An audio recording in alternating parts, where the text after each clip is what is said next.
19 जनवरी 2026 को आपका practice paper 5 है। उसमें ह्यूमन फिजियोलॉजी पूछा जाएगा।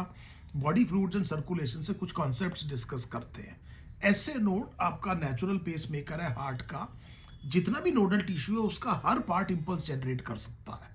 तो आपकी बॉडी में जो सेल्फ एक्साइटेबल सेल हैं, टिश्यूज हैं, वो दो ही हैं, या तो नर्व है या मसल है। तो इंपल्स या तो नर्व जनरेट करेगी या मसल। हमारी हार्ट में ये काम मसल करती है, इसीलिए ह्यूमन हार्ट को मायोजेनिक कहा जाता है। ऐसे नोड उसी नोडल टिश्यू का एक पार्ट है। ऐसे नोड का जो खुद का जो रेस्टिंग मेम्ब्रेन पोटेंशियल है वो बेसिकली थ्रेशोल्ड पोटेंशियल के काफ़ी पास है। इसकी वजह यह है कि इसकी जो मेम्ब्रेन है उसकी नेचुरल लीकीनेस होती है सोडियम आयंस के लिए, इसीलिए ये बार बार डीपोलराइज होता रहता है। और हम जानते हैं कि हमारे से नीट में जो सबसे अच्छा क्वेश्चन एक पूछा जाता है वो ये है कि ऐसे नोड ही क्यों पेस मेकर का काम करता है जबकि हर एक पार्ट जनरेट कर सकता है इंपल्स। तो उसकी वजह ये है कि इसका rate of impulse generation maximum है, और जब तक ऐसे नोड ठीक काम कर रहा है बाकी सारे इनहिबिटेड रहेंगे। और वो ठीक काम क्यों कर रहा है? क्योंकि उसका जो रेस्टिंग मेम्ब्रेन पोटेंशियल है वो थ्रेशोल्ड के काफी पास है, और ये जो मेम्ब्रेन है सोडियम आयंस के लिए लीकी है, इसीलिए सोडियम जब अंदर जाएगा प्रिंसिपल कटायन होता है एक्स्ट्रासेलुलर फ्लूइड में, तो अपने आप डीपोलराइजेशन होगी और इसका रेट ऑफ डीपोलराइजेशन मैक्सिमम है। अगला वेंट्रिकुलर सिस्टोल की बात हो रही है कि इवेंट क्या हो रहा है। तो वेंट्रिकुलर सिस्टोल में जैसे ही वेंट्रिकुलर कॉन्ट्रैक्शन हुआ तो वेंट्रिकल की साइड का जो प्रेशर है वो एट्रियल प्रेशर से ज्यादा हो जाएगा।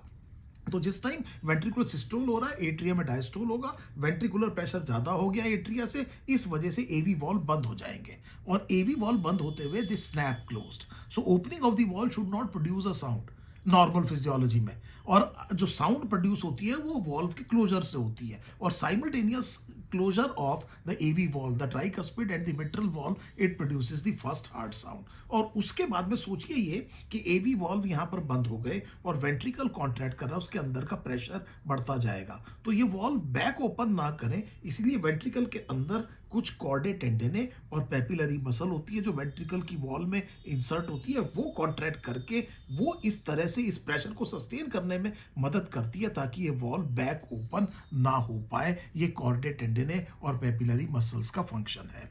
क्यूआरएस कॉम्प्लेक्स वेंट्रिकुलर डीपोलराइजेशन के बारे में बताता है। Ventricular muscle mass atrial muscle mass से ज्यादा है, तो आप देखेंगे कि जो विड्थ है, जो साइज है क्यूआरएस कॉम्प्लेक्स का, वो पी वेव जो कि एट्रियल डीपोलराइजेशन दिखाता है उससे ज्यादा होगा। पहली बात तो ये समझिए। एक और इंपॉर्टेंट पॉइंट याद रखिएगा कि डीपोलराइजेशन और सिस्टोल सिनोनिमस नहीं है। डीपोलराइजेशन एक इलेक्ट्रिकल इवेंट है, सिस्टोल एक फिजिकल इवेंट है। डीपोलराइजेशन की वजह से सिस्टोल होता है, ये बात सही है कि आप डीपोलराइजेशन को सिस्टोल के साथ में या कॉन्ट्रैक्शन के साथ में रिलेट कर सकते हैं, पर थोड़ा सा नुआंस समझिएगा दोनों में अंतर क्या है।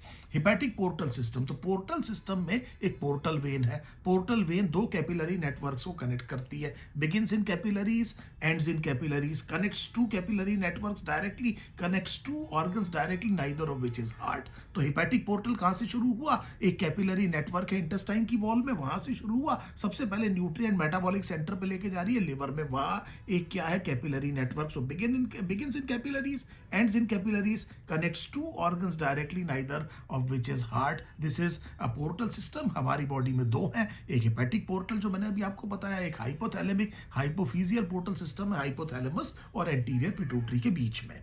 लिम्फ के बारे में बात आ रही है। सो लिम्फ जो है वो बेसिकली जो इंटरस्टिशियल फ्लूइड है, जब लिम्फेटिक वेसल में घुसेगा तब आप उसे लिम्फ कहना शुरू करेंगे। तो काफी कॉमन क्वेश्चन पूछा जाता है कि लिम्फ और प्लाज्मा में अंतर बताइए। सो प्लाज्मा में आपको पता है कि करीब 7% प्रोटीन्स होते हैं, और आपको पता है 4% एल्बुमिन, 2% ग्लोबुलिन, 1% फिब्रिनोजन प्रोटीन होते हैं लिम्फ में, लेकिन उनका जो परसेंटेज है वो काफी कम है प्लाज्मा के हिसाब से, और लिम्फ में आपको आरबीसी देखने को नहीं मिलेगा। तो बड़े सिंपल, बड़े इंपॉर्टेंट कंसेप्ट इसीलिए आपको याद दिलाए जा रहे हैं क्योंकि ये सब बिल्कुल पक्के तौर पे तैयार होने चाहिए जब आप नीट एंट्रेंस एग्जाम देने जा रहे हैं।